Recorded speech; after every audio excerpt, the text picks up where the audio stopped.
আপনি যখনই তওয়াফ করবেন প্রতি পদক্ষেপে আপনার একটি করে নেকি হবে, একটি করে গুনাহ ঝরে পড়বে এবং আল্লাহর নিকটে আপনার মর্যাদার স্তর বৃদ্ধি পাবে। এটা তওয়াফের নেকি। আর তওয়াফ কাজ সালাত, তওয়াফ হলো সালাতের মতো। তো সালাত আর তওয়াফে ফারাকেই অতি প্রয়োজনীয় কিছু কথা তওয়াফ অবস্থাতেও বলা যায়, এটুকুই। তাছাড়া আর কোনো কিছুই সুযোগ নাই। তওয়াফ শুরু করতে হয় ডান থেকে বামের দিকে যেতে হয়। কাবা বামে থাকে, ডান দিকে যেতে হয়। তওয়াফের পরে যাবেন সাই করার জন্য। যখন সাই করবেন সে আপনার চেতনা কি থাকবে? এই সেই সাফা এবং মারওয়া, যেখানে অসহায় হাজেরা একমাত্র কলেজার টুকরা সন্তান ইসমাইলকে নিয়ে ক্ষুধায় তৃষ্ণায় পাগলের মতো ঘুরেছিলেন, একবার সাফায় একবার মারওয়ায়। সেদিনের সেই করুণ স্মৃতি এখন মনে মনে রাখুন। কেন তিনি সাহায্য পেয়েছিলেন? যখন ইব্রাহিম তাকে ছেড়ে যাচ্ছেন, মুখে কোনো কথা বলতে পারছেন না, হাজরা জিজ্ঞেস করছেন আপনি কি তাহলে আল্লাহর হুকুমে আমাকে এখানে রেখে যাচ্ছেন? উনি ইঙ্গিতে বললেন হ্যাঁ। সঙ্গে সঙ্গে হাজরা মুখ দিয়ে বেরিয়ে গিয়েছিল ফালাই ইউজাইয়ান আল্লাহ, তাহলে কখনোই আল্লাহ পাক আমাদেরকে ধ্বংস করবেন না। অদৃশ্যে গায়েবী আওয়াজ আসলো, লাই ইউজাইয়াক আল্লাহ, আল্লাহ তোমাকে কখনোই ধ্বংস করবেন না। এই অদৃশ্য আওয়াজদাতা ছিলেন জিবরিল নিজে। কিন্তু না, কোনো মানুষ নেই, কিছুই নেই, খেলে আওয়াজ শুনলাম। এবার উনি ছুটতে শুরু করলেন। বুকের দুধ শুকিয়ে গেছে, থলের খেজুরগুলো শেষ হয়ে গেছে, পানিও শেষ, ছোটো বাচ্চা ছটফট করছে ক্ষুধায় তৃষ্ণায়, কী করতে পারি আমি? তাই পাগলের মতো ছুটছেন যদি কোনো মানুষকে পাই। হ্যাঁ, ওখানে তাকিয়ে দেখলেন 7 পাক যখন হয়ে গেল তখন তাকিয়ে দেখেন যে নিচে পানি উঠতেছে আর আওয়াজ দিচ্ছে লাই ইউজাইয়াক আল্লাহ, তোমার বাচ্চাকে কখনই আল্লাহ ধ্বংস করবেন না। এই হলো সেই কাবা গৃহ, তোমার বাচ্চা এবং বাচ্চার আব্বা এসে এই গৃহ পুনর্নির্মাণ করবেন। গায়েবী আওয়াজ হচ্ছে, মানুষ নাই। হাজেরা দৌড়ে চলেন পানির কাছে, বাচ্চাকে পানি পান করালেন। এই জমজম কুয়া সৃষ্টি হয়েছিল সেদিন শুধুমাত্র মা হাজেরার আল্লাহর উপরে নির্ভরশীলতার কারণে। তিনি দ্ব্যর্থহীন ভাষায় বলে দিয়েছিলেন, যদি আপনি আল্লাহর হুকুমে আমাকে রেখে যান এখানে, কোশ্চিনকালেও আল্লাহ আমাকে ধ্বংস করবেন না। এই নির্ভরশীলতা যদি তার মুখ দিয়ে না বের হতো, আল্লাহ কিন্তু তাকে এই অলৌকিক পানি দিয়ে সাহায্য করতেন না। আর পানি যখন আসলো, পাখি তখন আসলো। পাখি যখন আসলো, দূর থেকে কাফেলা দেখলো ওখানে পানি, ওখানে নিশ্চয়ই পানি আছে, নইলে পাখি নামবে কেন? এই জুরহুম কবিলা ইয়ামুন থেকে যাচ্ছিল রাস্তা দিয়ে, ওরা চলে আসলো। এসে দেখলে একজন মহিলা আর একটা ছোটো বাচ্চার কেউ নেই। সে বললো, মা আপনি কি আমাদেরকে এই পানি পান করার সুযোগ দেবেন? ও বলে, হ্যাঁ সুযোগ দেব, তবে তোমাদের এখানে বসবাস করতে হবে। আমার তো কেউ নাই। তো হ্যাঁ, এ তো হলো আরও খুশির কথা, আমার তো বসবাস করার জায়গা বলতে বেশি যাই। এই হলো বনু জুরহুম বংশ, যা ভবিষ্যৎ পরবর্তী কুরাইশ বংশ বলা হচ্ছে। এইভাবে আল্লাহর উপরে অতুল্য নির্ভরশীল যদি হাজী সাহেবরা সাই করার সময় ওই স্মৃতি মনে ধারণ করতে পারেন, তাহলে হজ কৃত্যবর্ত হজ কবুল হবে। শুধুমাত্র হাজেরার স্মৃতি রোমন্থন করে বড় জিনিস নয়, হাজেরার মূল বক্তব্য বুখারী শরীফে আসছে, দেখবেন নবীদের কাহিনী বইটা পড়ে দেখেন, ফালাই ইউজাইয়ান আল্লাহ, যদি আল্লাহর উপর ভরসা করে আপনি আমাদের কানে রেখে যান হে স্বামী, তাহলে আল্লাহ পাক কখনোই আমাদেরকে ধ্বংস করবেন না। এই যে বিশ্বাস, এই যে নির্ভরশীলতা কজন মানুষের মধ্যে আছে? অল্প দিয়ে আমরা ব্যস্ত হয়ে পড়ি, যা গেলাম হয় না। যখন সাই করব, এই নির্ভরশীলতা যদি সৃষ্টি হয় ইনশাআল্লাহ, তাহলে আমার হজ কবুল হবে। এবার যাচ্ছি, এহরাম পোশাক, কাফনের পোশাক, মাত্র 2 চিলতে পোশাক পরছে, সেলাইবিহীন। মনে করতে হবে নিজের পিতার মৃত্যু করুণ চেহারা। আমি আমার বাপকেও 2খানা কাপড় পরে দুনিয়াতে বিদায় দিয়েছিলাম, আজকে সেই 2খানা সাদা কাপড় পরে যাচ্ছি আল্লাহর ঘরে মেহমান হয়ে। এই পোশাক কাফনের পোশাক, দুনিয়া ছেড়ে আল্লাহর কাছে চলে যাচ্ছি, দুনিয়ায় ফেরার আকাঙ্ক্ষা নাই। এই মেজাজ যদি তৈরি হয়ে যায়, তখনই কিন্তু আপনার মধ্যে সত্যিকার অর্থে আল্লাহ ভীরুতা সৃষ্টি হবে। এটা যদি না হয় তাহলে হবে না। 3 নম্বর, সমস্ত মুসলমানদের একটা সমতা প্রমাণ করা হয়।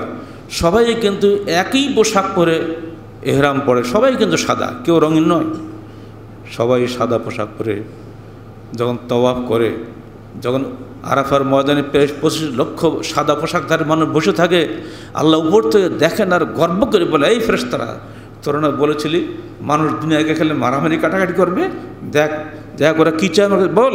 ফেরেশতারা বলবে, হে আল্লাহ, ওরা তোমাকে যে ক্ষমা চাচ্ছে, ওরা তোমাকে যে রহমত চাচ্ছে, বলে দে ওদের সব গুনাহ মাফ করে দিলাম।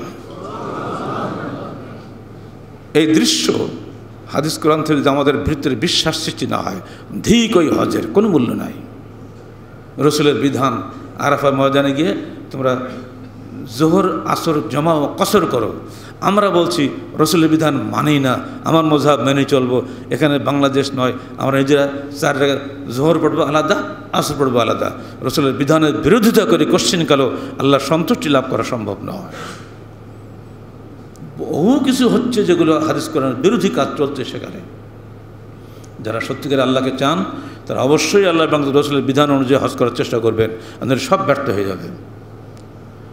এবারে যখন আপনি মুজদালিফায় গেলেন, মনে মনে স্মরণ করুন, এই সেই মুজদালিফা যেখানে আবরাহা বাহিনী 60,000 সেনা দল নিয়ে হাতি নিয়ে এসে এই পর্যন্ত ঢুকতে পেরেছে, এরপর আর যেতে পারেনি। অদিয়ে মুহাসসার যখন পার হবেন, মুজদালিফার সীমানা পের হয়ে মিনার সীমানায় পড়বেন, ওইখানে ওয়াদি মুহাসসার বলে, দ্রুত হাঁটতে হয়, কারণ ওইখানেই হাতি বসে পড়েছিল।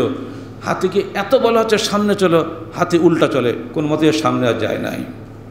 আরেকটু দূরে গিয়ে মোকাম্মেস, সেখানে আবরাহার পথ প্রদর্শক আবু রেগাল ওইখানে গিয়ে হাঁটাহাঁটি করে মারা গেছিল, কোনো মতেই মক্কা দিকে যেতে পারে নাই। যদি মুজদালিফায় গিয়ে এই স্মৃতি মনে না আসে, তাহলে আমার হজ কী হবে? খালি যাওয়া আসাই কাজ হবে। ওখানে আপনাকে কোনো বালিশ খেতা নিয়ে যাওয়ার হুকুম নাই। আপনি আমির হন, ফকির হন, যত মানুষ যেভাবে যে পদমর্যাদার লোক আপনি হন না কেন, ওখানে গিয়ে ওই টুকরা পাথরের উপরে আপনাকে শুয়ে থাকতে হবে, যা আপনার তাই। কোনো রকম বিলাসিতা চলবে না, আমির ফকির কোনো ভেদাভেদ নাই। এই সেই মুজদালিফা। এরপর যখন মিনায় গেলেন, মিনায় গেলে আপনার করুণ স্মৃতি ফুটে উঠবেই। পিতা ইসমাইল, পিতা ইব্রাহিম তার জীবনের সবচেয়ে প্রিয় ধন, তার একমাত্র সন্তান ইসমাইলের গলায় কোরবানি দিচ্ছেন শুধুমাত্র আল্লাহর হুকুম পালন করার জন্য। সেই অতুল্য ত্যাগের স্মৃতি যদি আপনার মধ্যে ফুটে ওঠে, তখনই কিন্তু মিনায় যাওয়াটা আপনার সার্থক হবে। এবার যখন আপনি কঙ্কর মারবেন, তখন ওই স্মৃতি মনে আসতে হবে যে পিতা ইব্রাহিমকে শয়তান 3 জায়গায় ধোঁকা দিয়েছিল, ইব্রাহিম তুমি সন্তান হত্যা করো না, তুমি যে একটা স্বপ্ন দেখেছো মাত্রটা আল্লাহর হুকুম নয়। ইব্রাহিম 3বার পাথর ছড়ে শয়তানকে হটিয়ে দিয়েছিলেন। ওই স্মৃতি যখন মনের মধ্যে আসবে, তখনই আপনার হজ কবুল হবে। এবং আপনিও চিন্তা করবেন, শয়তান তো আমাকে প্রতি মুহূর্ত দাগা দিচ্ছে, আমিও শয়তানের বিরুদ্ধে, আমার পিতা ইব্রাহিম যেমন পাথর মেরেছিল, আমি শয়তানের বিরুদ্ধে সামনে থুক মারব। সালাতের মধ্যে একদল শয়তান ডিস্টার্ব করে না, খালি সালাদ ভুল করে যায়, কেরাত ভুলে যায়, ডিস্টার্ব করে না। ওর গ্রুপের নাম খেনজাব, একটা পার্টি আছে ইবলিসের, ওদের কাজ হলো মুসলমানদের সালাত নষ্ট করা। আল্লাহ রাসূল বলছেন, যখন শয়তান তোমার মধ্যে এসে গেছে বলতে বুঝতে পারবা, তখন তুমি 3বার আউযুবিল্লাহি মিনাশ শাইতানির রাজিম বলে বাম দিকে 3বার থুক মারবা। ওদিন ইব্রাহিম মেরেছিলেন পাথর, তুমি মারো থুক। তাহলে দেখা হলো এই শয়তানের বিরুদ্ধে সংগ্রাম করার মেজাজ যদি তৈরি হয়ে যায়, তাহলে মিনাতে পাথর মারাটা আমার সার্থক হবে। এবার আপনি পাথর মেরে চলে আসছেন তওয়াফ ইফাজা করার জন্য আল্লাহর ঘরে, যেখান থেকে আপনি গিয়েছিলেন এহরাম বেঁধে আরাফাতে, সেখান থেকে আবার ফিরে এলেন হজ করে আল্লাহর ঘরে তওয়াফ ইফাজা করার জন্য। তওয়াফ ইফাজা করার সময় আপনি ভাবতে হবে, এই তো সেই জায়গা যেখান থেকে আমার হজ পরিপূর্ণ হয়ে গেল। তওয়াফ ইফাজার আগে যদি মৃত্যুবরণ করতাম, তাহলে এই নেকি থেকে মাহরুম হয়ে যেতাম। তওয়াফ ইফাজা শেষ হওয়ার সঙ্গে সঙ্গে আনন্দে উচ্ছ্বাস, চোখ দিয়ে পানি বের হবে আপনার, যে হ্যাঁ আমার হজ পূর্ণ হয়েছে, এখন মরলেও আর আমার দুঃখ নাই। এরপরে যদি আপনি দেরি করেন, তাহলে আপনাকে তওয়াফে বিদায় করতে হবে, বিদায়ী তওয়াফ করে বাড়িতে বেরিয়ে চলে আসতে হবে। এই যে হজের স্মৃতিগুলা সঙ্গে সঙ্গে আপনার জীবনের স্মৃতিগুলো যখন চলে আসতেছে, তখনই আপনি দেখবেন যে আপনার হজ সত্যিকার অর্থে জীবনটাকে পরিবর্তন করে দিয়েছে। এই পরিবর্তিত জীবন যখন ফিরে আসবে, তার মাধ্যমে দুনিয়া সুন্দরভাবে আবাদ হবে। সে কখনো দুনিয়ায় বিপর্যয় ঘটাবে না, সে সবসময় সমাজের সুন্দর শান্তি শৃঙ্খলা কায়েমের জন্য চেষ্টিত থাকবে। এটা হলো হজ বা উমরার মৌলিক শিক্ষণীয় বিষয়গুলি। এই গুরুত্বপূর্ণ বিষয়গুলি প্রত্যেক হাজী সাহেবের অন্তরে লালন করতে পারলে হয়তো বা আমাদের জীবনে হজ সার্থক হবে। আমরা মনে করি যারা এখন হজ করতে পারেননি, তাদেরও হজের নিয়ত করা উচিত।